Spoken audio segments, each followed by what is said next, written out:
Hello guys, welcome back to my channel Sriniha vlogs. So ఈరోజు తెలంగాణ స్టైల్లో బగారన్నం ఎట్లా ప్రిపేర్ చేసుకోవాలో చూపించబోతున్నాను.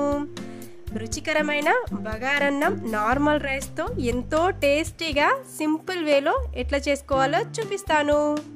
సో ఈ వీడియోని స్కిప్ చేయకుండా లాస్ట్ వరకు చూడండి అండ్ అలాగే మన ఛానల్ని సబ్స్క్రైబ్ చేసుకోండి. నేను ఇక్కడ 4 గ్లాసెస్ ఆఫ్ రైస్ తీసుకున్నాను. ఒక గ్లాస్కి గ్లాస్న్నర చొప్పున వాటర్ తీసుకోవాలి. సో ఇక్కడ మనం నార్మల్ రైస్ అయితే తీసుకున్నాను. 4 గ్లాసెస్ ఆఫ్ రైస్ తీసుకున్నాను. ఈ రైస్ని 2 టైమ్స్ వాష్ చేసుకొని కొద్దిసేపు నానబెట్టుకోవాలి. బాస్మతి రైస్ కంటే మనం ఇలా నార్మల్ రైస్తోనే బగారన్నం వండుకుంటే సూపర్గా ఉంటుంది. ఒకసారి ఖచ్చితంగా ట్రై చేసి చూడండి. కావాల్సిన పదార్థాలు చూసేద్దాం. బగారాకు, లవంగాలు, దాల్చిన చెక్క, కొన్ని బఠానీలు అండ్ అల్లం వెల్లుల్లి పేస్ట్, సన్నగా కట్ చేసి పెట్టుకున్న ఉల్లిపాయ ముక్కలు అండ్ అలాగే పచ్చిమిర్చి, కొద్దిగా పుదీనా అండ్ అలాగే సన్నగా కట్ చేసి పెట్టుకున్న కొత్తిమీర. స్టవ్ పైన బాండి పెట్టుకొని కొద్దిగా ఆయిల్ వేసుకోవాలి అండ్ అలాగే కొద్దిగా నెయ్యి కూడా యాడ్ చేసుకోవాలి.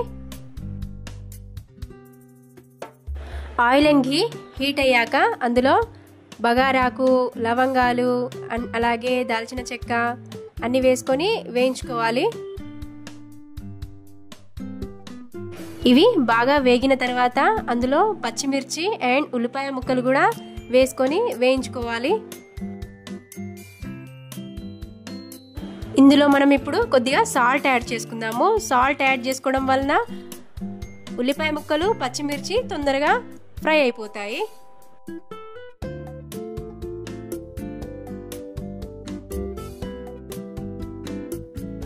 ఇప్పుడు ఇందులో కొద్దిగా పుదీనా వేసుకోవాలి.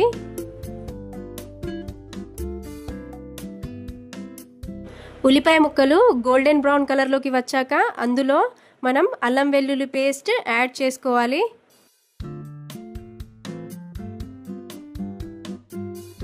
కొద్దిగా గరం మసాలా కూడా యాడ్ చేసుకుంటే బగారన్నం సూపర్గా ఉంటుంది. సో ఇప్పుడు మనం మెజర్మెంట్ వాటర్ తీసుకుందాము. గ్లాస్ రైస్కి గ్లాస్న్నర వాటర్ అయితే తీసుకోవాలి. సో ఇక్కడ నేను 4 గ్లాస్ రైస్కి 6 గ్లాసెస్ ఆఫ్ వాటర్ అయితే తీసుకున్నాను. ఫ్లేమ్ హైలో పెట్టుకోవాలి అండ్ కొద్దిగా కొత్తిమీర యాడ్ చేసుకొని మూత పెట్టుకోవాలి. సో వాటర్ ఇలా మరుగుతున్నప్పుడు మనం రుచికి సరిపడా సాల్ట్ యాడ్ చేసుకున్న తర్వాత మనం ముందుగా నానబెట్టుకున్న రైస్ని ఇందులో వేసేసుకోవాలి. ఒకసారి గరిటెతో కలుపుకొని మూత పెట్టేసుకోవాలి.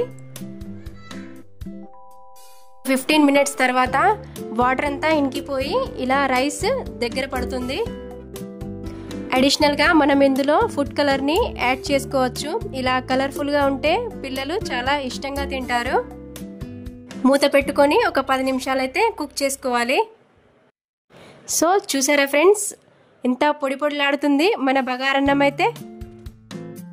సో ఇలా మనం కరెక్ట్ క్వాంటిటీస్తో బగారన్నం ప్రిపేర్ చేసుకుంటే ఇలా పొడి పొడిలాడుతూ పర్ఫెక్ట్గా వస్తుందండి. ఇప్పుడు మనం కొద్దిగా కొత్తిమీర అండ్ అలాగే పుదీనా కూడా యాడ్ చేసుకుందాము.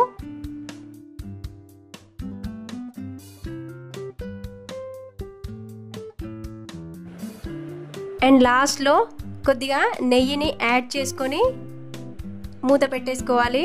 నెయ్యి యాడ్ చేసుకోవడం వల్ల బగారన్నం అయితే సూపర్గా వస్తుందండి. చాలా టేస్టీగా ఉంటుంది. ఖచ్చితంగా స్కిప్ చేయకుండా వేయండి. అంతే అండి, మన బగారన్నం అయితే రెడీ అయిపోయింది. ఒక 10 మినిట్స్ తర్వాత అయితే మనం ఇది సర్వ్ చేసుకోవాలి. చూసారా ఇలా పొడి పొడిలాడుతుంది మన బగారన్నం. చాలా బాగుంది కదా, సూపర్ టేస్టీగా ఉంటుందండి. ఇలా నార్మల్ రైస్తో కూడా మనం అద్భుతంగా చేసేసుకోవచ్చు ఇంట్లోనే. ఈ వీడియో కనుక మీకు నచ్చినట్లయితే లైక్ చేయండి, షేర్ చేయండి అండ్ అలాగే మన ఛానల్ని సబ్స్క్రైబ్ చేసుకోండి. Sriniha vlogs. Thanks for watching.